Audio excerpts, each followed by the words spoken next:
xaw ma istami pol la xaw ma istami pol la xam nga fu la gis rek sa yëpp ay publicité la te photo bii nii bi ma affiché gis naa la ci ginnaaw mais gis ngeen lii boo leen fexe ba mu nekk ay waxi neen lay di ngeen jote cause ndax yéen ñëpp dinaa leen fi affiché kaalen parce que photo bi démb dama ne comme quoi que la photo elle m'est familière de parce que dama duggal kontaan si nag duggal naa ko boo leen xoolee samay vidéo duggal naa si kontaan ci am doom bi mu am doom léegi nag ma dem ma xool photo bi circulé ndekete photo jour anniversaire am la ñu jël def ko ci IA bi ne comme quoi que Fatel am na doom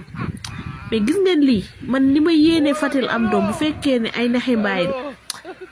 billaahi dinaa leen affiché fii kaaleen ñu bëri dinaa leen fi affiché kaaleen saaga leen dinaa leen saaga yu